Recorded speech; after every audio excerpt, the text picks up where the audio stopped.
Answer to questions about the Immaculate Conception and advantages of the souls of light. I want to help you in all earthly and spiritual adversity so that you believe in my love, in my wisdom and might. For I love you, my living creations, infinitely, and I also want to gain your love. I know of your adversity and also how to end it, and I have the power to do so. I gladly demonstrate my love, wisdom and might to children who turn to their Father and trustingly appeal to Him for His consideration and help. I want to eliminate your earthly and spiritual adversity, yet occasionally I demand your patience in earthly hardship, for only I know why it had to happen to you. But I will take it from you. However, anyone experiencing spiritual adversity will not have to wait long, for as soon as he calls upon me to consider him, I will already be willing to help. Spiritual adversity consists of psychological weakness, thus a diminished will, spiritual darkness and constantly recurring doubts. Spiritual adversity is my opponent's activity and influence, who very frequently especially dares to tackle people who are already my own and whom he wants to get back under his control. And as long as the human being lives on earth, he will try to exert his influence, intending to weaken him time and again. Yet as soon as the person turns to me, he will displace my adversary, and I will let my strength flow and give the person light and perception. I will fulfill his request to avert his spiritual hardship. You should know that it is my adversary's intention to extinguish the bright radiance of the light of truth which penetrates everywhere and disperses the region of darkness where only my adversary is able to work. Thus, he will try to extinguish the light.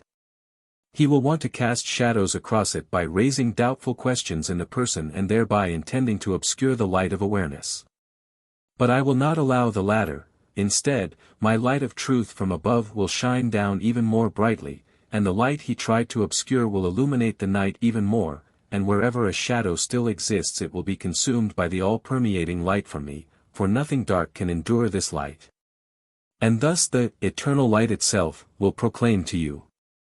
You, who are living on earth, as well as all spirits which once had lived an earthly life as a human being, you are the once fallen spirits, with few exceptions, for beings of light also embody themselves on this earth.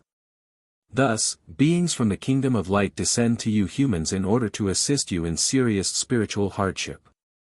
Therefore, you must differentiate between spirits having fallen away from God and original spirits remaining with God. The former exist in the abyss as followers of my adversary and the latter stay with me in all perfection. Furthermore, you have to differentiate between beings which still harbor the adversary's will within themselves and those which have already entered into my will but are not yet perfected and therefore still subject to his influence. And then you will be able to understand that the latter need to be helped because they are too weak to resist his influence. Thus, the mission of these beings of light, which also voluntarily embody themselves on earth in order to help them, will be explicable to you too. And then you will also comprehend the mission of the human being Jesus, who, as such a being of light, wanted to accomplish a rescue mission which defeated my adversary's power. All were children of my love, the fallen beings as well as those remaining with me, but the beings did not stay the same, they had become different now. They were radiant and dark beings which could not stay in the same spheres together. And thus the kingdom of light and the kingdom of darkness became the abode for these different natured beings.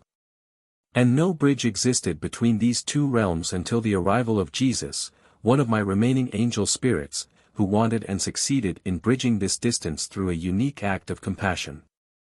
The beings which once had lost their perfection due to their rebellion against me required someone to help them, since they were too weak by themselves even though the connection had been established, for my adversary also had great power which he was able to use against his former followers.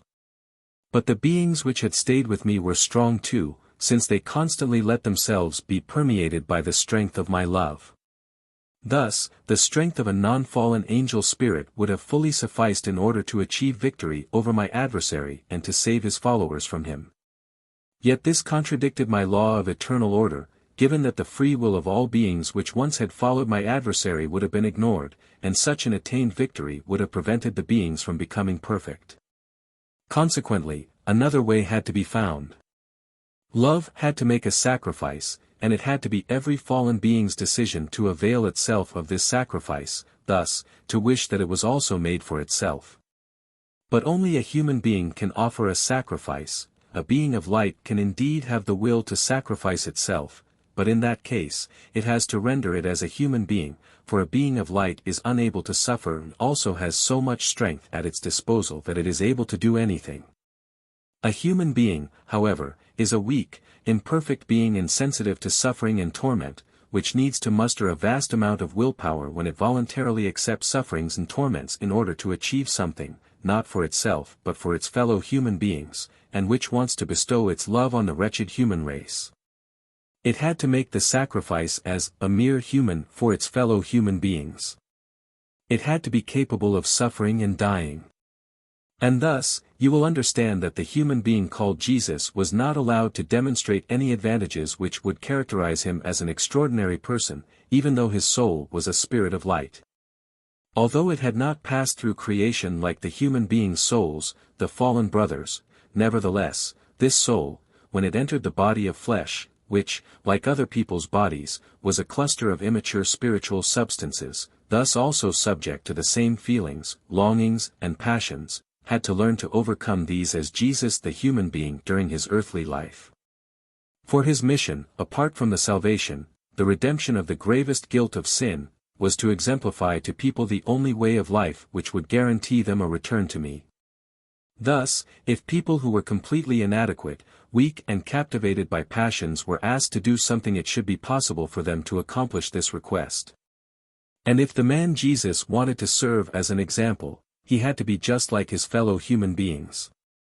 His extraordinary origin, like that of the embodied beings of light on earth which want to be of help to people, by no means infers unusual abilities or advantages which would have required a less stringent fight with himself in order to thus find unification with me on earth, which is the goal and task of every human being on earth and for which the man Jesus set the example that it can be achieved. All the advantages Jesus had as a spirit of light he surrendered before his incarnation as a human being, or his work could not have been what it is, a sacrifice made by love, the blessing of which should benefit all people.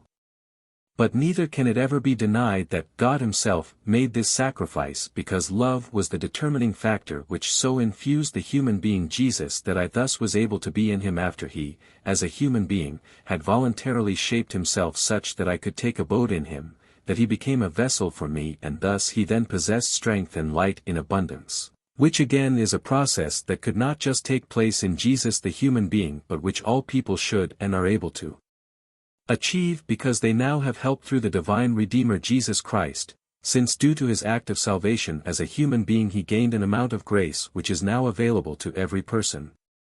And anyone who avails himself of it will also reach the goal. He will likewise find unification with me on earth, he will be able to receive light and strength without limitation. However, you shall continue to receive clarification, because as long as questions arise in you it is also necessary to provide you with the correct answer. And the more sincerely you desire this answer the sooner you will receive it. The souls evolving from the abyss can expect, as the last stage of their development on earth, to be embodied as a human being, then the process of development will be completed and the soul will enter the spiritual realm, irrespective of how it is shaped when it discards its physical shell. Hence these souls proceed in accordance with divine order, they release themselves from hard matter by way of service and yet rise gradually. Souls of light embodied on earth, however, only descend to earth for the purpose of a mission, they take abode in the human body straight away but then they indeed travel their earthly path like every other person and are thus also subject to natural law and equally have to struggle on earth.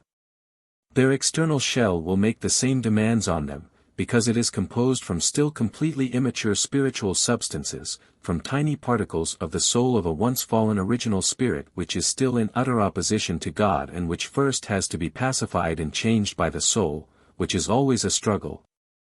The soul is not conscious of its earlier state of light, the earthly body has caused its own darkening, only love will arise sooner and more intense in such a person and disperse the darkness more rapidly too. A soul from above will also always turn its eyes upwards towards God, whom it very quickly learns to recognize. Such a soul will usually not need a long time to unite itself with the divine spark within, which can easily influence it, and then spirit and soul will try and succeed to influence their external shell too. Still, the fact that the soul is traveling the path across earth is always associated with the self-evidence that the soul has to fight, because it constantly has to overcome obstacles in this earthly material world in order to reach the spiritual goal. Thus, no soul is able to ascend without pain, not even a soul of light, since at the beginning of its incarnation it had descended into the abyss, into a state of ignorance, of constraint and weakness. This should therefore always be taken into consideration when the earthly life of an embodied being of light is assumed to be an easy one. The earthly body is and remains a shackle for the soul until it leaves it. And yet even the body can still vary. The flesh can still be steeped in sin, thus still incorporating much of Lucifer within itself if it is born out of sin, if the people creating a new life are only controlled by satanic attributes. And then again, a being, newly awakened into life, may owe its life to two people's urge to love. Predominantly good instincts could therefore also have entered this being, and thus the external shell will be appropriately natured. It will carry much of the genetic makeup within itself and more or less has to fight hard in earthly life and therefore also arrive at its goal with more or less difficulty. Yet no human being's earthly existence remains without struggle. A light being's earthly life is in fact frequently exceptionally difficult, because the soul unconsciously experiences its stay in the earthly world as a torment and, for the sake of its mission, often also accepts a very arduous earthly fate. The process of procreation is now, due to Adam's failure, unblessed, for it did not correspond to God's will, who wanted to give the first human couple his blessings at the right time. Lucifer participated in the procreation of the people, and he will never relinquish this right, granted to him through Adam's will either. He will always participate in the emergence of new life, even if people's degree of love can keep him at bay to a point and God's protection against him is requested. And now you will understand that God himself, however, opposes his adversary, when he creates a bodily shell for himself which he wants to take possession of himself one day and which should already serve him as an abode at the time of birth. For God himself will never ever unite with his adversary in his activity. And likewise, he will not allow the natural carrier of his shell to be taken over by his adversary. For he, the God and creator of eternity, who brought everything into being, who assigned purpose and destiny to everything, truly has the power to externalize from himself everything he wants. Thus it will surely also be possible for him to bring forth a human being without the lawful act of procreation, and it will also truly be possible for him to keep his adversary at bay until his will is done. For God only takes shelter inside a pure cover, he will not unite with something impure, which, however, does not exclude that the human being in this kingdom of imperfection, in the kingdom belonging to his adversary, is nevertheless subject to all harassments and that his earthly progress is therefore no less anguished and full of conflict like that of his fellow human beings. For without fight there could be no victory. God's adversary, however, had to be defeated, and Jesus truly won the most arduous battle which ever was fought on earth, and he won it as a human being, not as God. Amen.